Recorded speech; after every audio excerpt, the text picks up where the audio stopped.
Yes, good morning everyone, lalo na sa lahat ng mga followers like viewers ko po dyan. Yun, may bago naman tayong customer na ano po, bilib na bilib, makita niya talaga na ang kamay ko nandyan sa ulo niya. Yun, linagay ko naman mga kadagsa, ganito, ginawa ko na. Yun, ano ko na talaga, linagyan ko na ng guideline sa kiliran, at saka ayun, ano ko talaga, medyo ini-straight ko talaga yung ano niya para naman maganda.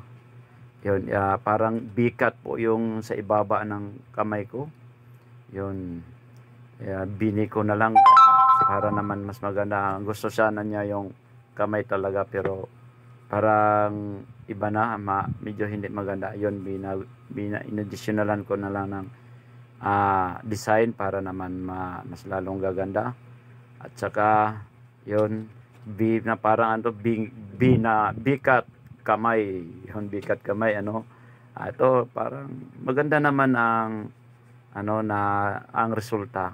Sa tingin ko, kaya nga pinagpaplanuhan ko talaga kung ano pang mas lalong gaganda ang style niya. Yun, kaya nag-ano ko sa kanya, sinabihan ko na ano na lang siguro, mabuti siguro lagyan natin ito ng color. Ayaw sana niya kasi wala daw budget.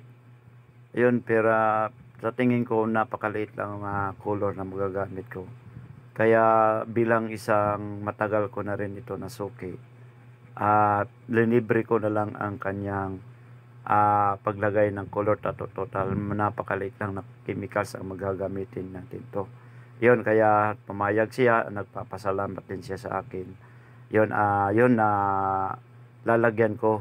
Makikita nyo mga kadagsa, yun, linalagyan ko. Ako lang nag-iisip kung anong dapat ilalagay, kung anong magandang i-design ko na color sa kanyang ulo na kamay.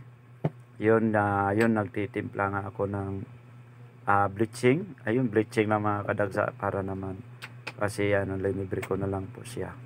Napakasaya niya. Yun, linagyan ko ng timpla muna tayo mga kadagsa. At yun, para excuse me, yun, naglagay na po ako ng bleach para naman mas lalong gaganda ang kanyang hairstyle. Sabi nga niya, ito bago tong hairstyle, 2024 hairstyle daw. Yun, hindi ko talaga in-expect na makagawa ko mga kadagsa ng ganito, no? Siya lang talaga ang nagre-request, gusto niya na ay ilalagay ko daw ang kamay ko kasi bilib na bilib daw siya sa akin. Naku, thank you po sir sa napakagandang mensahe mo sa akin kanina. Ayun, kaya nga mas lalo akong nagaganahan. Yun, binigay ko talaga ang best ko sa kanya.